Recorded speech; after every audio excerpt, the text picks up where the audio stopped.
शोर हो गया। लोग अपने अपने दुकानों से मकानों से निकल निकल कर सब भगवान के दर्शन के लिए दौड़ने लगे। भगवान कहते हैं राम दर्शन के लिए तुलसीदास जी कहते हैं राम दर्शन के लिए दौड़ लगाना पड़ेगा। जो दौड़ लगाएगा उसे राम दर्शन मिलेगा। लेकिन कैसे दौड़ना है, थोड़ा विचार करें। ये तो जरूरी है जो दौड़ लगाएगा उसे राम दर्शन मिलेगा। जब राम कथा उसे मिलती है जो दौड़ लगा के जल्दी आ जाता है। जो दौड़ में पीछे रह जाता है उसको आधी अधूरी कथा मिलती है, और जो दौड़ लगा के पहले आ जाता है वो पूरी कथा सुनता है 3 घंटे की पूरी कथा। तो फिर समझ लो, जब राम कथा के लिए इतना दौड़ लगाते हो तो राम दर्शन के लिए कितना दौड़ लगाना पड़ेगा। तो जो दौड़ लगाता है उसे राम दर्शन मिलता है। लेकिन कैसे दौड़ना है? अब ऐसे दौड़ने से राम दर्शन मिले तो जो तेज दौड़ने वाले सबको मिल जाए।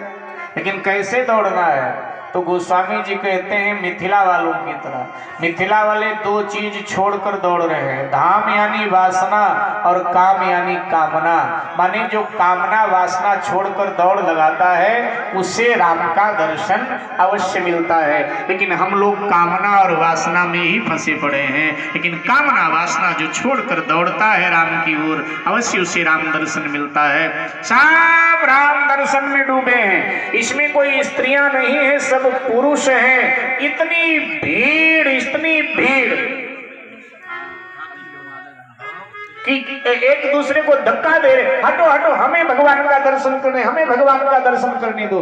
जैसे दरिद्र के बीच में स्वर्ण के सिक्के फेंक दिए जाएं, स्वर्ण के सिक्कों का गट्ठर फेंक दिया जाए, और जैसे दरिद्र व्यक्ति एकदम लूट खसोट करने के लिए दौड़ता है, हमें लेने दो, हमें नहीं मिला, हमें नहीं मिला, ऐसे शोर हो रहा है, हमें दर्शन करने, पीछे हटो तुमने तो दर्शन कर लिया, हमें दर्शन करने दो, हमें दर्शन। भीड़ एकदम उमड़ पड़ी, सब पुरुष लोग हैं। भगवान ने जो बाल साथ में चल रहे थे, बालकों से भगवान ने कहा भैया यहाँ से तो निकले नहीं जाएगा, पूरा जाम लग गया, इतनी भीड़, ऐसे तो दर्शन नहीं हो पाएगा जनकपुर का। तो बच्चे साथ चल रहे थे, बोले भगवान ये बाएं तरफ एक छोटा सा रास्ता है, यहाँ से मुड़ चलिए। भगवान उधर मुड़ गए और ये भीड़ बस यही कहती रह गई, ये कौन है, ये कौन है, ये कौन है।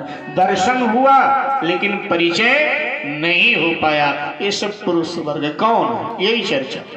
भगवान आगे एक दूसरे रास्ते से आगे मुड़ गए, आगे निकल गए। एक सीता जी की सहेली, उसने सर के बाल अपने धोए थे तो अट्टारी पर खड़ी हुई हाथ मार मार के अपने बालों को सुखा रही थी। और यही महीना था जो चल रहा है, यही महीना था। तो हाथ मार मार कर बालों को अपने सुखा रही थी। अचानक उसकी दृष्टि नीचे गई। अच्छा, बहुत ऊपर कोई खड़ा हो, नीचे देखे तो नीचे वाले का मुंह तो दिखाई नहीं देता, सर दिखाई देता है, पीठ दिखाई देती है। तो उसने देखा और जैसे देखा तो एकदम चौंक गई, बाप रे, इतना प्रकाश, इतना सौंदर्य, नहीं नहीं ये मनुष्य नहीं हो सकते हैं दोनों, ये तो भगवान है। अगर एक बार हमारी ओर देख देते तो हमारा उद्धार हो जाता। कैसे दिखवाऊं? तो बड़ी देर तक खांसी, मठारी, इशारा किया, लेकिन साहब ये तो ठहरे मर्यादा पुरुषोत्तम श्री राम, ये तो नीची नजरें करे किए हुए सीधे चले जा रहे हैं। हाँ, इनकी जगह भगवान श्री कृष्ण होते तो जरूर वहीं अट्टारी पे पहुंच जाते। सखी काहे को इशारे कर रही बता, वो तो पहुंच जाते वहीं, काहे को इशारे कर रही। लेकिन ये ठहरे मर्यादा पुरुषोत्तम श्री राम, सो नीचे देखते हुए जा रहे हैं। जब नहीं कामयाब हुई तो अपने अगल बगल वालियों को आवाज दी, हरी हरी बहनों निकलो ना, किवाड़ खोलो, निकलो निकलो, देखो तो बड़े सुंदर राजकुमार जा रहे हैं। और मुझे तो लग रहा है साक्षात परमात्मा 2 रूपों में मिथिला में भ्रमण करने के लिए आ गया। सबने अपने अपने भवन की खिड़की खोल दिया और झांक करके देखा, सब अवाक रही और सब बोल पड़ी, अरे तूने सच कहा, सच कहा। और सब उसी के छत पे इकट्ठी हो गई, बात बात कर रहे, सब उसी के छत पे। कहने लगी, बहन अगर ये हम लोगों की ओर देख देते तो हमारा उद्धार हो जाता है। तो भगवान ही है, भगवान के अतिरिक्त इतना सुंदर हो कौन सकता है। पहले वाली ने कहा हमने तो बड़ी कोशिश किया, देखा ही नहीं। एक ने कहा हम अभी दिखवाती हैं। कैसे? अरे इनके पिताजी का नाम लो, ये देखेंगे। उसने सुना करके कह दिया, अरे हम जानती हैं इन दोनों को, ये दो दशरथ के ढोटा, ये दोनों दशरथ जी के पुत्र हैं। जो आगे आगे चल रहे हैं इनका नाम श्री राम है, और जो पीछे चल रहे हैं पीतांबर पहन रखा है, गले में हरा दुपट्टा डाल रखा है। सुन सखी तासु सुमित्रा माता, हे सखी इनकी मैया का नाम सुमित्रा। लक्ष्मण जी के कान में आवाज गई। लक्ष्मण जी पीछे चल रहे थे, सो भगवान के कंधे पे हाथ रखा। भगवान ने लक्ष्मण की ओर देखा नहीं, की ओर पूछा, बोले क्या है? बोले भैया इधर ऊपर देखो ना, ये सखियां चर्चा कर रही हैं हमारे आपके विषय में, और ये हमारे पिताजी का नाम जानती हैं। लगता है कि इनसे ये हमारे पूर्व परिचय की हैं। चलो थोड़ी देर थोड़ा बैठते हैं, थोड़ा जलपान करते हैं, फिर चलते हैं। भगवान ने कहा चुप, सीधे चल।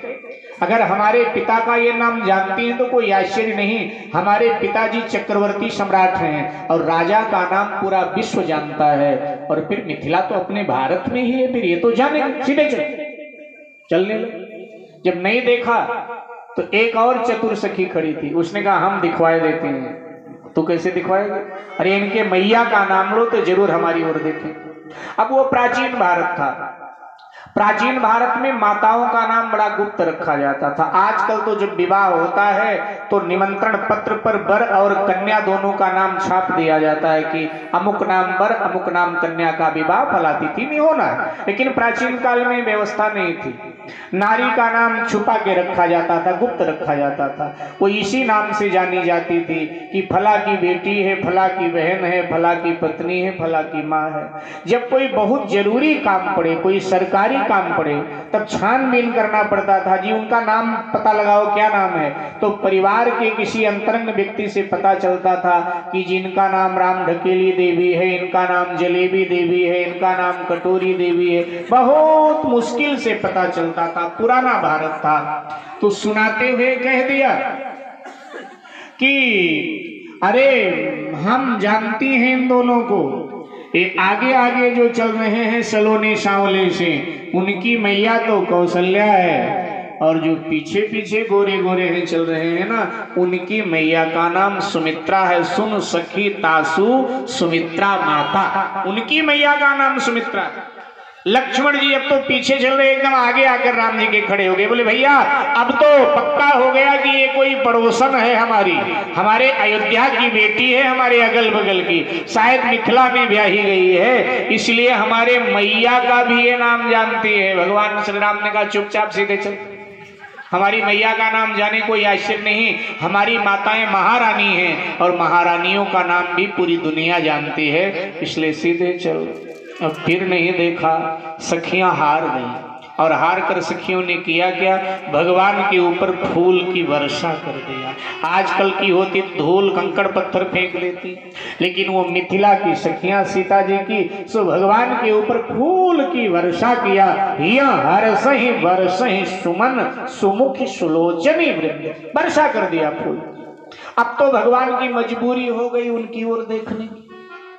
भाई आप कितने अकड़े बैठे हो, लेकिन कोई आपको माला पहनावे तब क्या करोगे आप? फिर तो हाथ जोड़ोगे कृतज्ञता के नाम पर कि आपने हमें माला पहनाया, हमारा स्वागत किया, धन्यवाद। तो भगवान पर जब फूल की वर्षा हुई तो भगवान को लगा कि अब तो धन्यवाद करना पड़ेगा। सो भगवान श्री राम ने अपने दोनों हाथ जोड़े और दोनों हाथ जोड़कर अपना मुखमंडल ऊपर किया सखियों की ओर धन्यवाद देने के लिए। और जैसे भगवान का मुखमंडल देखा तो भगवान के रूप सौंदर्य में सखियां खो गई और सब अट्टारी से उतर उतर कर नीचे आ गई। भगवान को घेर करके सब खड़ी हो गई और भगवान से कहने लगी, प्रभु एक बार यहाँ नारद जी आए थे।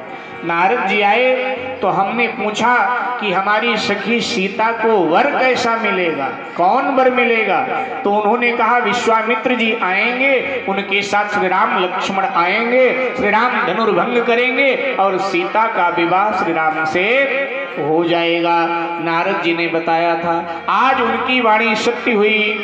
कोई कहती हैं उसमें विवाहित सखियां भी हैं, अविवाहित भी हैं। तो जो अविवाहित हैं वो कहती हैं भगवान को देख करके कि प्रभु सीता हमारी बड़ी बहन है, सीता हमारी रिश्ते में बड़ी बहन लगती है, तो फिर आप तो हमारे जीजा जी लगोगे।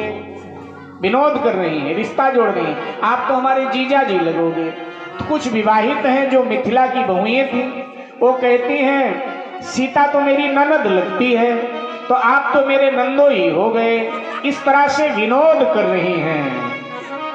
अनब्याही संशय करे और ब्याही ले ही उसास, और गौने की मौने भई देखी राम मृदुहास। गौने की मौने भई देखी राम मृदुहास। सखियां आंखों के इशारे से आपस में बात करती हैं। जो कुंवारी हैं वो विवाहित सखियों से कहती हैं कि काश हमको मिल जाते हैं। तो वो कहती अरे तुम कोशिश करोगी तो तुम्हें तो मिल सकते, क्योंकि कुंवारी हो तो तुम्हारा विवाह तो फिर भी हो सकता है कोशिश करो तो, लेकिन हमारा तो भाग्य फूटा, हमारा तो ब्याह हो गया और अब जो मुझे मिल गया है वही मेरा देवता है, तो हमारा तो भाग्य फूटा। ऐसे आपस में चर्चा कर रहे हैं, भगवान से विनोद कर रहे हैं। भगवान घूर घूर कर लक्ष्मण को देख रहे हैं, इसीलिए कह रहा था जल्दी जल्दी निकल चल। अब मैं क्या करूं? भगवान चुपचाप बड़े मर्यादा में खड़े हैं। मेरे भाई, एक नई नवेली कल ब्याह करके 4 बजे आई थी। कल सुबह ब्याह करके 4 बजे आई थी, उसकी डोली आई थी, नई नवेली। अब वहीं से भगवान निकल रहे थे तो अचानक आहट हुई, तो उसने अपने भवन की खिड़की खोला तो वहां से भगवान का रूप साफ साफ दिखाई दे रहा था, साफ साफ रूप दिखाई दे रहा था। तो भगवान के दर्शन में वो खो गई। खिड़की खोले खोले खड़ी खड़ी, मुंह खुला, आंखें खुली, आंखों से अविरल प्रेमाश्रु बह रहा है। इतने में उसकी सासू आ गई। सासू तो आप सब जानते होंगे किसको कहा जाता है, जानते हैं? तो इतने में उसकी सासू आ गई। अच्छा, कोई सासू अपनी बहू को ताका झांका करते देख ले तो पता है क्या हो सकता है? आपको मालूम? ताका झांका कर रही हो वो, तो अब उसको देखा झांकते हो, सासू खींच कर एक तमाचा बहू के गाल पर लगा। लेकिन ये काम आप लोग मत करना कि कथा में सुन के जाओ और कोई 19-20 बात घर में हो और बहू पर तमाचा जड़ दो। बोलो महाराज ने कथा में बताया था कि मिथिला की एक सासू अपने बहू को तमाचा मार रही। वो जमाना पुराना था। पुराने जमाने में कई बार सासू बहू को धमक देती थी, लेकिन अब जमाना बदल गया है, अब तो बहू ही सासू को धमक देती। अच्छा, सासू बहू को थप्पड़ मार दे तो बात समझ में आती, घर की बड़ी बूढ़ी है और हमसे कोई भूल हो तो बड़े बूढ़े हमें थप्पड़ मार सकते, उनका अधिकार। लेकिन आजकल कलयुग है, जब बहू सासू को धमक देती है तब लगता है कि घोर कलयुग आ गया, घोर कलयुग आ गया। हमारे अयोध्या के देहातों में शायद यहाँ भी ऐसा हो, बाकी हमारे अयोध्या के देहातों में अब तो खैर ये प्रथाएं पुरानी सब खत्म हो रही हैं, लेकिन आज के 10 साल पहले तक हमारे अयोध्या के देहातों में कोई बहू आए तो 1.5 हाथ का लंबा घूंघट निकाल के आती थी। देखना सुनना भी नहीं होता था, आजकल तो सब पहले देख लिया जाता है। आज के 10 साल पहले तक हमारे अयोध्या के देहातों में सब प्रचलन नहीं था कि भाई लड़का लड़की को देखे या सासू देखे बहू को कि मेरी हो, नहीं, कुछ नहीं। बस लड़के का पिता लड़की का पिता लड़का देखे और सब पसंद हो, पक्की। तो घूंघट में आती थी। अब वहां की प्रथा की घूंघट में बहू आए तो सबसे पहले मुख देखने के लिए सासू आगे बढ़ती थी, और ये होता था कि भाई मुख दिखाई क्या देना है, तो सासू पहले से तैयारी करके रखती थी। सोने की चैन या सोने की अंगूठी या कोई तगड़ा नगद पैसा पहले सासू तैयार करके रखती थी। जाती थी, बहू का घूंघट पकड़े, मुंह देखने के लिए, बहू नीचे खींचे, सासू ऊपर खींचे, बहू नीचे खींचे। फिर अब परंपरा के अनुसार सासू फिर उसको सोने की माला या सोने की अंगूठी जो भी पहले तैयारी रखती थी उसको पहना देती थी। फिर वो धीरे से अपना घूंघट हटा करके अपना मुंह सासू को दिखा देती थी। अब सासू खड़ी है और बहू बैठ जाती थी जमीन पर।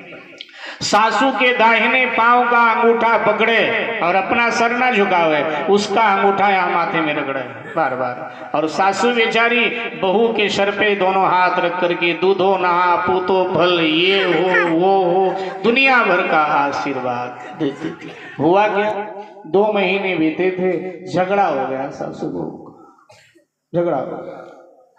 अब तगड़ा झगड़ा हो गया। सासू ने कहा खबरदार, मैं तेरा मुंह नहीं देखना चाहती, मुझे मुंह मत दिखाया, मेरे सामने क्यों आके खड़ी हो जाती है। तो बहू ने कहा मम्मी मैं पहली बार आई थी तो आपने रुपया देकर मेरा मुंह देखा था, अब तो मैं फ्री में दिखा रही हूँ, फिर भी आप परेशान हो, अब तो फ्री में दिखा। तो जमाना बदल गया है, इसलिए अब ये सब नहीं चलेगा, लेकिन पुराने जमाने में चल जाता था। तो एक थप्पड़ मारा खींच करके, और क्यों रही कल विदा होकर आई, आज बाहर तका झाकी करने किसे देख रही। तो उसने कहा क्या हुआ, अरे कोई देखेगा क्या कहेगा कि फला की बहू ताका झांकी कर रही है, मेरा नाक कटवाएगी। उसने कहा माँ जी आज मिथिला में किसी को फुर्सत नहीं जो मुझे देखे। क्यों, मिथिला वाले कहाँ व्यस्त हैं। उसने कहा सब ही राम को देखिए, आज सारी मिथिला राम दर्शन में डूबी, भगवान के दर्शन में डूबी है, किसी को होश नहीं अपना। सब ही राम को देखिए और मोहि न देखे कोई, तो समान को पात की राम न देखे मोहि। जो पापी होगा वही आज किसी और को देखे। पुण्यात्मा तो सब राम दर्शन में डूबे। लगता है माँ जी पिछले जन्म में आपने बहुत बड़ा पाप किया था कि दरवाजे से भगवान निकल कर जा रहा है और भगवान का दर्शन नहीं कर रही हो, मुझे थप्पड़ मार रही हो। जो करना होगा कल कर लेना, जितनी मर्जी थप्पड़ मार लेना कल, लेकिन आज भगवान का दर्शन कर लो। हाथ पकड़कर अपनी ओर खींचा, ओ देखिए भगवान खड़े हैं। जैसे बूढ़ी सासू ने देखा वो भी दर्शन में डूब गई। अरे तू मेरी बहू नहीं, तू मेरी गुरु आई है, तूने मुझे भगवान का दर्शन करा दिया। अरे बहू मुझे क्षमा कर देना, मैंने तुझे थप्पड़ मारा, मैं धन्य हो गई, धन्य हो गई। ऐसी बहू परमात्मा सबको दे। सब दर्शन में डूबे हैं। मिथिलानी सखियां भगवान से कहते हैं प्रभु हमें भी अपने साथ ले चलना, जब सीता से तुम्हारा विवाह हो जाएगा तो हम भी आपके साथ चलेंगी और आपकी सेवा करेंगी। भगवान श्री राम ने हाथ जोड़ा। भगवान श्री राम ने कहा सखियों सीता जी के अतिरिक्त और किसी की सेवा में स्वीकार कर नहीं सकता हूँ, केवल सीता की ही सेवा। मैं मर्यादा पुरुषोत्तम हूँ, मैं और किसी नारी को अपने संग नहीं रख सकता। सखियों ने कहा कि नारद जी बता रहे थे कि भगवान को लेकर के जो भावना व्यक्ति करता है कभी न कभी पूरा होता है। तो क्या नारद जी की बात असत्य है? बोले नहीं, साधु की बात असत्य नहीं होती। बोले फिर तो हमारी भावना को आप ठुकरा रहे हो। तो भगवान ने कहा देखो इस रामावतार में तो सीता के अतिरिक्त और किसी को मैं स्वीकार कर नहीं सकता। हाँ तुम सब वृंदावन में आ जाना, वहां जितनी आओगी सबको स्वीकार कर लेंगे, लेकिन यहाँ तो केवल और केवल सीता के अतिरिक्त किसी को स्वीकार नहीं कर सकता। तुम सब वृंदावन आ जाना। भगवान ने आमंत्रण दे दिया कि वृंदावन में आना कृष्णावतार। यहाँ से भगवान सखियों से मिलकर आगे चले गए।